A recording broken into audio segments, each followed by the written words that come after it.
Welcome everyone and welcome to today's video. Now, as I record this, we are not far away from the first race of the season, 2 weeks to be exact, and only a few days away from pre-season testing. Now, that means that every F1 team has unveiled their liveries, with Alpine being the last of those to reveal their 2 liveries that they're going to be running this year, just like they did last year.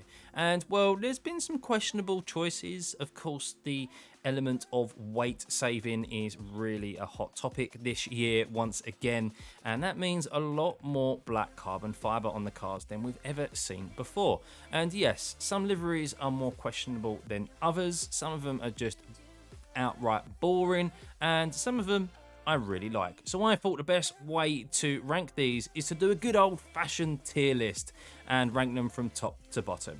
So let's get into it. Remember to hit that like and subscribe button, turn those notifications on, and yeah, let's get to ranking these liveries.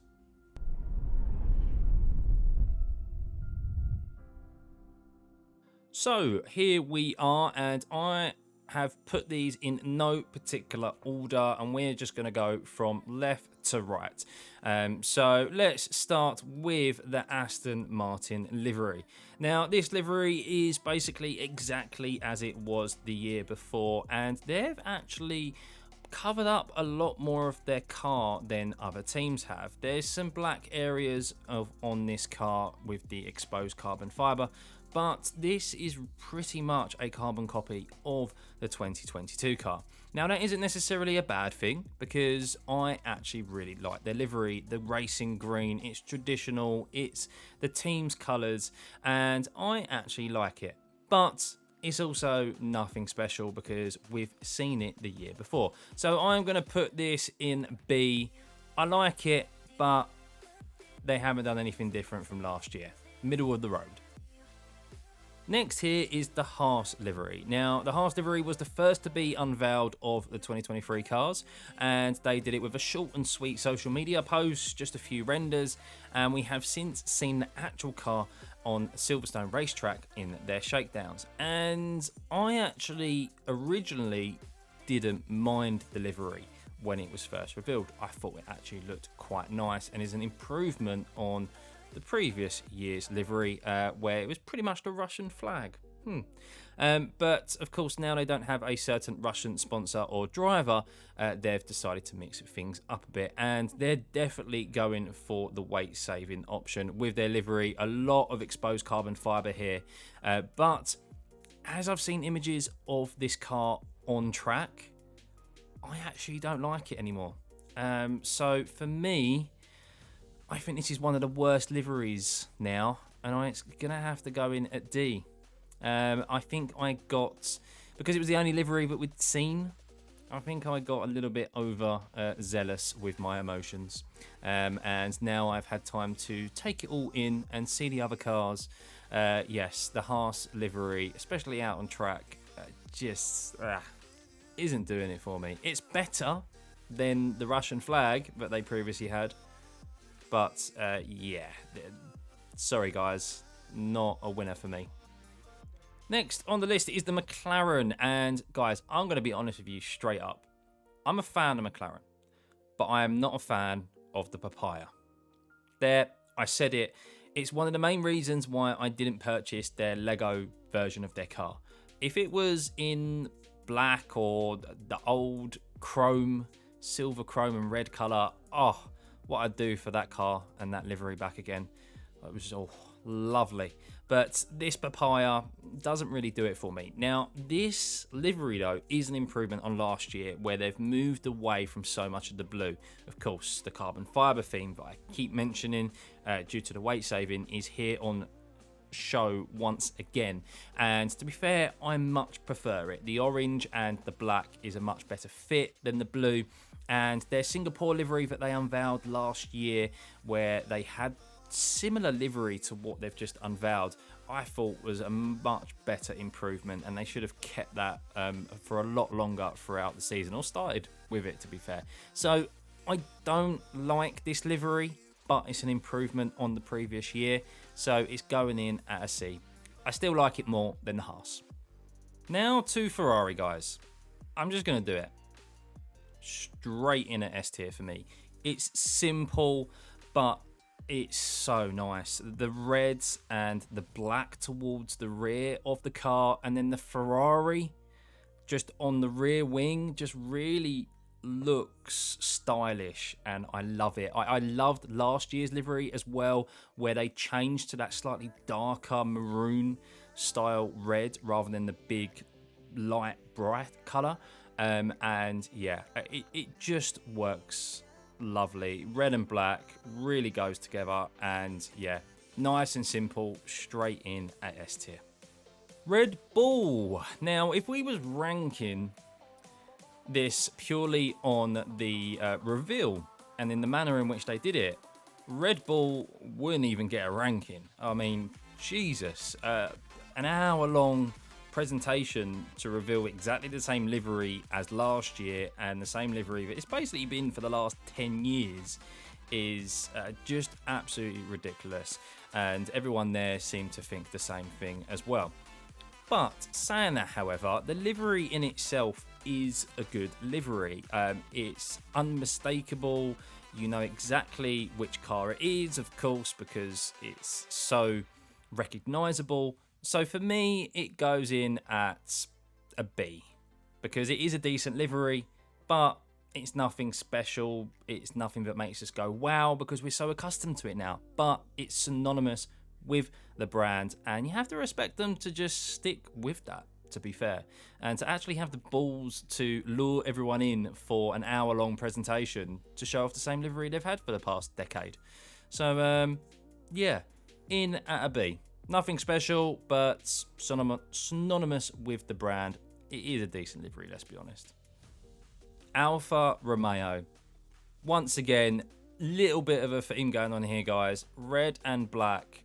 Oh, but with the chrome, it looks unbelievable. And those wheel covers. Don't get me started on the wheel covers, because I'm going to have a crisis.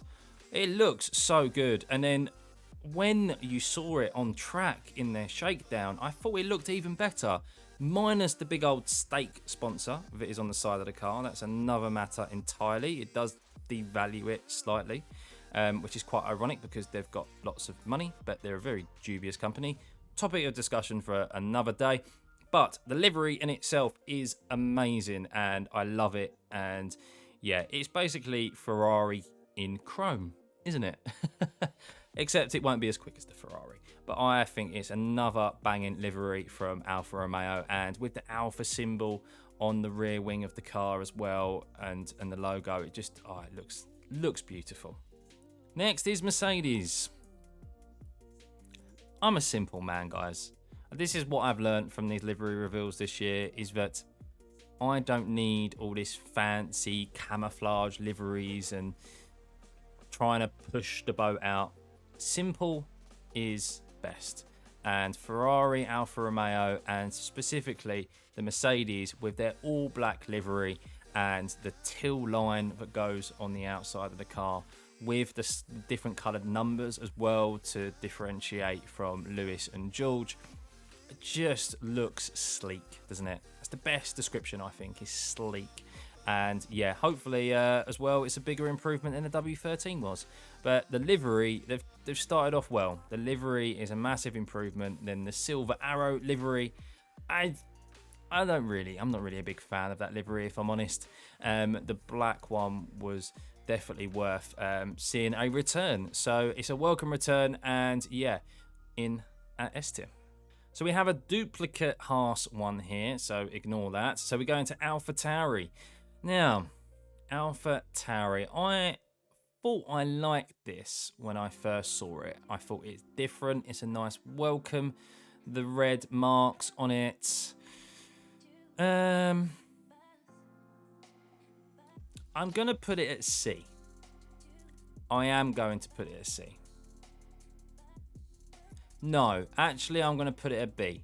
I'm going to put a B. If I've put Red Bull at B, I have to put the AlphaTauri at B because I think it's an improvement on last year. I know a lot of people don't like the red that they've added to it, but I think it's a nice welcome to the livery. Not quite A tier, definitely not S tier.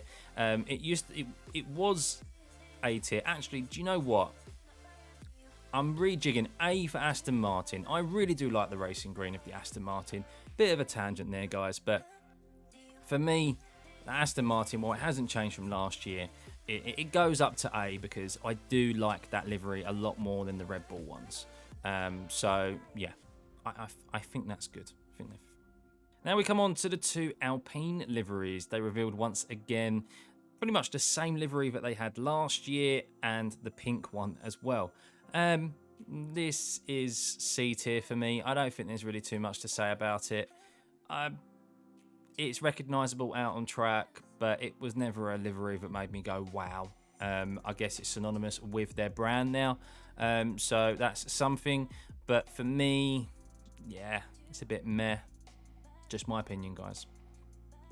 And then finally, we come to the Williams car. Now, this I really liked when it was first unveiled, and I still do like it as well. I really like what they've done with the different colour blues there. They've mixed it up slightly compared to last year, and then you've got the black of the carbon fibre on the lower side of the side pods. And then who can't like that Duracell air intake at the top? A very clever way for a sponsor to be displayed on a car. Yes, apparently it was on last year's car as well for a couple of races, but myself and many others included missed it, probably because the Williams was at the back of the grid, not getting a lot of TV time. But yeah, I really like it, really like the look of it, and it goes in at A tier for me. So there we go, guys. Here is my final tier list. I think S is supposed to stand for super, but it's simple.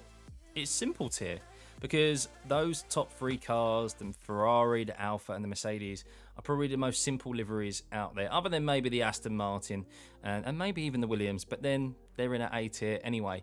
The busybody ones I'm not too much of a fan of, but I never thought I was really like that, to be honest. Clearly, I like stuff that doesn't have too much going on about it. Probably my old age, guys. But let me know what you think in the comments below. Do you agree? Do you disagree? Of course, liveries are total personal preference. We all have our own opinions. We all have our favourite colours, favourite styles. Yeah, so let me know in the comments. I'm intrigued to find out. But I think the most intriguing thing about this, and I'm going to say that word once again, is the carbon fibre that is on show in all of these liveries. These cars are a lot heavier than their predecessors with the newer regulations, and clearly these teams are trying to find every ounce possible to save in regards to trying to reach that minimum weight. So yeah, it'll be intriguing to see if any of these liveries actually develop throughout the year also in regards to achieving and decreasing the weight of the car. So yeah, I hope you guys enjoyed that. Remember to hit that like and subscribe button, turn those notifications on, and I'll see you for the next one. Bye.